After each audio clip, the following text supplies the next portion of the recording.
Bonjour et bienvenue dans ce nouveau webcast pour Pas à Pas avec SAP, réalisé en collaboration avec le monde informatique. De plus en plus d'entreprises exposent des feuilles de route ambitieuses pour devenir plus durables. Beaucoup ont démarré leur parcours, le mouvement est lancé, c'est une certitude. Mais où en sont précisément les entreprises? Comment traduire concrètement le passage à l'acte pour adopter des changements profonds, voire stratégiques? Quelles contraintes les entreprises rencontrent-elles, notamment en matière de réglementation? Sur quelles données et processus peuvent-elles s'appuyer pour atteindre leurs objectifs en matière de durabilité? Nous allons faire le point sur toutes ces questions avec Élodie Fouquier, Business Developer SAP Sustainability chez Pas à Pas, qui est intégrateur des solutions SAP. Bonjour Élodie. Bonjour Sylvain. Première question, Élodie, pour rentrer dans le vif du sujet. Où en sont aujourd'hui les entreprises en matière de RSE et de durabilité? Il y a un mouvement qui est en cours concernant plusieurs sujets de durabilité autour des trois piliers ESG. Alors ESG, c'est E pour environnement, S pour social et G pour gouvernance. Et on peut parler en particulier du climat, qui est identifié par beaucoup comme la mère des batailles. Sur ce sujet du climat, je voudrais commencer par partager deux chiffres qui sont issus d'une étude d'Accenture de 2023. Le premier chiffre, c'est que 37% des grandes entreprises au niveau mondial se sont publiquement engagées à atteindre la neutralité carbone en 2050. Et le deuxième chiffre, c'est que 18% démontrent des trajectoires réelles conformes à cet engagement. Alors, qu'est-ce que ces chiffres nous apprennent? Le premier chiffre, il montre qu'il y a une volonté d'engagement. Et cela s'explique par différentes pressions. Il y a la perspective évidemment des risques physiques liés au climat. Il y a la pression réglementaire, notamment au niveau de l'Europe. Il y a les attentes des clients qui, pour certains, ont entamé le mouvement. Il y a les attentes des salariés qui sont en quête de sens et sur des marchés où il peut y avoir de la pression, il y a un enjeu d'attractivité pour les entreprises. Et les attentes des investisseurs aussi, de certains investisseurs qui s'inquiètent de la durabilité de leur placement. Donc tout ça, ça crée un mouvement. Et le deuxième chiffre, qui est quand même beaucoup plus faible, 18%, ça montre qu'il y a des freins et des difficultés auxquelles les entreprises doivent faire face pour concrétiser ces engagements. Et un des freins est lié à la capacité à disposer des informations de gestion de ces enjeux en temps utile. Parce qu'aujourd'hui, ce qui se passe, c'est que c'est fait souvent de manière ponctuelle, parfois avec des fichiers Excel, en comptant sur la participation des contrôleurs de gestion, qui eux-mêmes doivent s'appuyer sur plusieurs sources. Donc tout ça, ça fait un processus pas très fluide pour produire l'information nécessaire. Et ce qu'il faut noter aussi, c'est qu'on est au début de l'histoire, parce qu'on parle d'un horizon à 2050 qui correspond en Europe à l'objectif d'atteindre le net zéro émission de gaz à effet de serre. Et ce net zéro, qu'est-ce que ça veut dire? Ça veut dire réduire suffisamment les émissions pour qu'elles puissent être absorbées entièrement par les puits de carbone. Et la dernière chose qu'il faut noter, c'est que c'est un défi collectif qui sera nécessairement encadré par des normes et des réglementations, puisqu'il faudra faire deux choses. Il faudra pouvoir échanger les informations, parce qu'en fait, les leviers du changement durable, ils ne sont pas seulement au niveau de chaque entreprise, mais ils sont bien sur leur chaîne de valeur complète. Donc, il faudra pouvoir échanger facilement des informations entre fournisseurs et clients.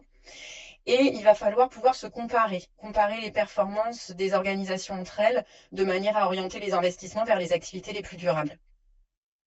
Alors, Élodie, vous venez d'évoquer la question d'objectifs à atteindre, d'objectifs intermédiaires. Il y aura donc des contraintes. Quelles sont ces contraintes qui vont s'imposer en matière de durabilité aux directions financières et selon quel calendrier? En effet, l'Europe a pris des engagements à l'issue de l'accord de Paris en 2015, la COP 21. Et pour respecter ces engagements, l'Europe doit mobiliser le financement nécessaire pour réaliser la transition des entreprises et des organisations qui sont actives sur son territoire. Et elle compte le mobiliser en partie avec des investissements privés. Et pour cela, elle a mis en place un arsenal réglementaire composé de la taxonomie, la SFRD, pardon, la SFDR, la CSRD et dernièrement adopté la CS3D, qui est le devoir de vigilance européen. Des Et la acronymes nouveauté, européens. Oh là là, les acronymes européens. Et peut-être la nouveauté la plus importante en 2024, qui nous concerne en ce moment, c'est l'entrée en vigueur de la directive CSRD, qui veut dire Corporate Sustainability Reporting Directive, qui impose aux entreprises de réaliser chaque année un reporting de durabilité.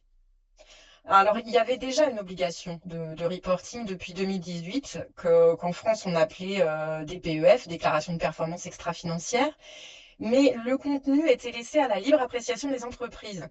Alors qu'avec ce nouveau reporting de durabilité, les exigences de reporting sont encadrées par des normes qui sont les mêmes pour tous, qui sont des normes intersectorielles d'ailleurs pour le moment. Et ça, c'est pour notre fameux enjeu de comparabilité des entreprises entre elles qu'on a maintenant cette obligation de reporter tous de la même manière. Et l'autre différence importante, c'est le périmètre d'application qui est significativement étendu, puisque avec la DPEF, on était, enfin avec la précédente directive, on était à 11 700 entreprises en Europe qui étaient soumises, et là on passe à 50 000 entreprises.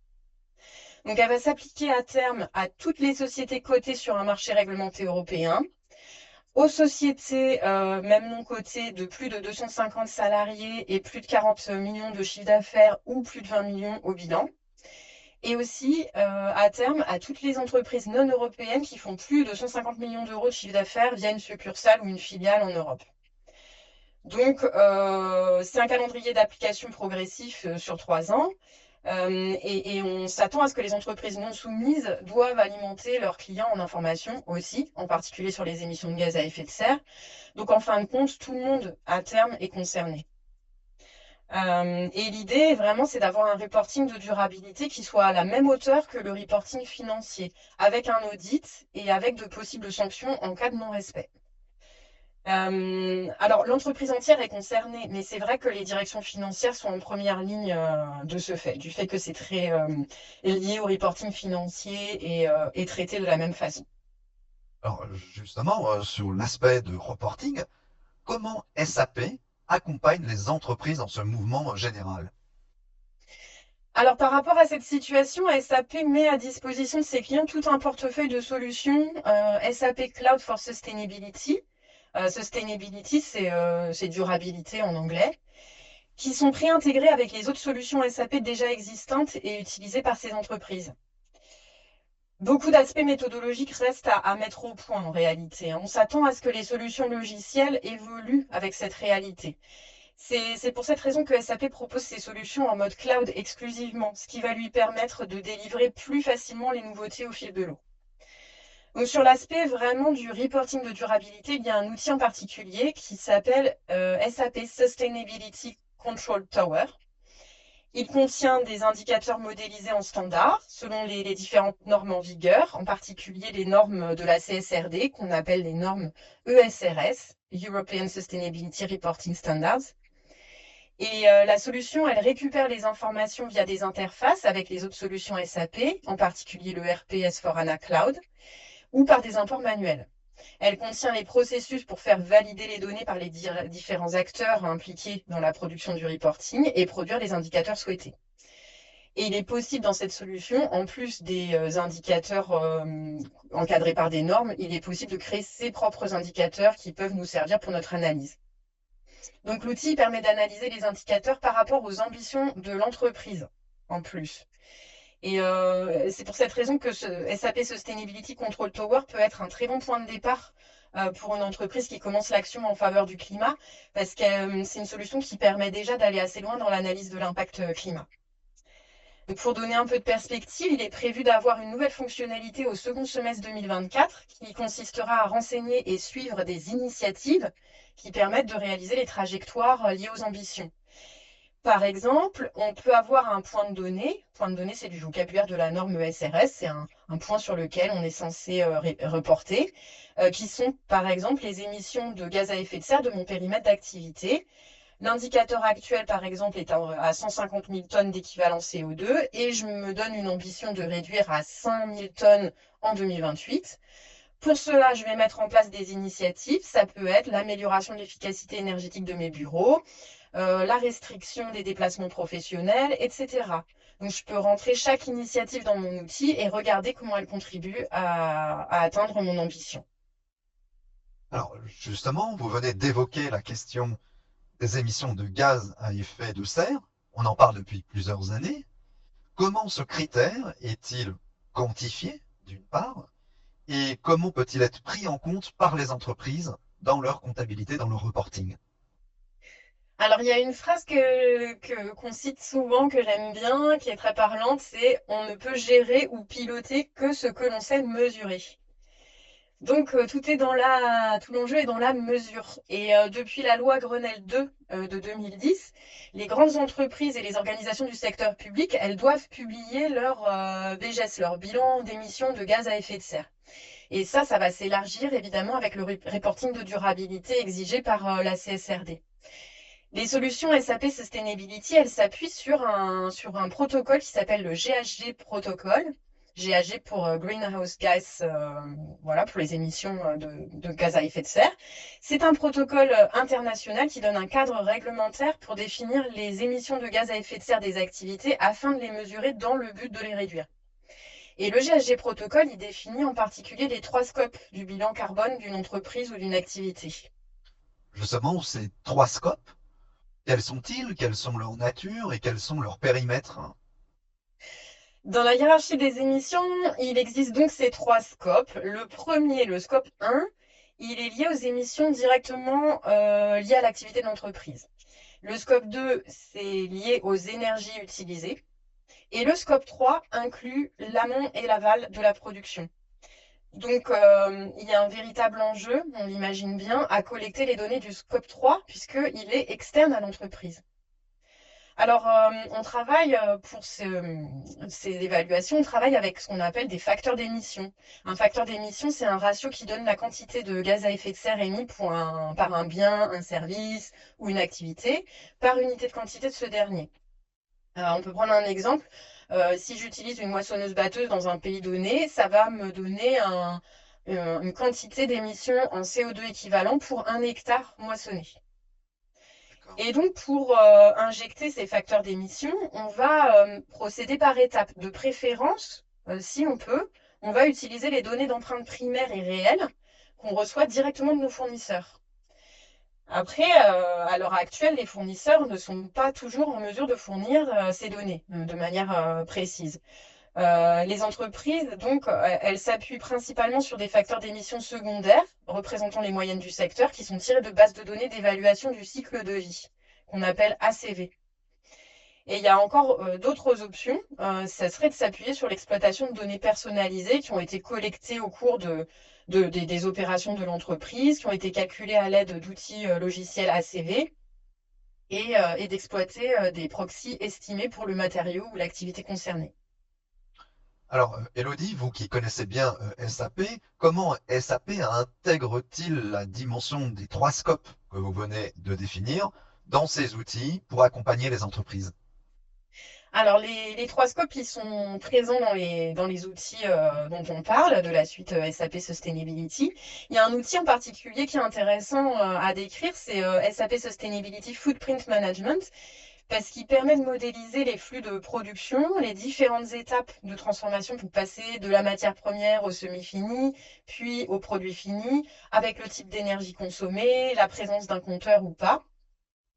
Et c'est un outil qui s'interface lui aussi avec S4HANA Cloud pour récupérer les master data et les données transactionnelles logistiques, c'est-à-dire les entrées en stock, les sorties de stock à différents niveaux, les transferts. Après, on peut faire tourner des calculs pour obtenir une empreinte carbone par produit qu'on peut ensuite analyser parce qu'elle est décomposable successivement sur tous les éléments de la chaîne. Et c'est très visuel avec un diagramme de Sankey. Par exemple, mon produit fini, il a des émissions qui s'expliquent pour 50% par les émissions liées au produit semi-fini, 30% à l'énergie consommée par la chaîne de production, et puis 20% liées au transport intermédiaire. Et après, je vais pouvoir décomposer aussi les émissions liées à mon semi-fini qui représente 50% de mon fini. Donc j'ai vraiment toute cette analyse par cascade qui est très intéressante. Et pour le scope 3? Alors pour le scope 3, on a vu que de préférence, on s'appuie sur les données des fournisseurs.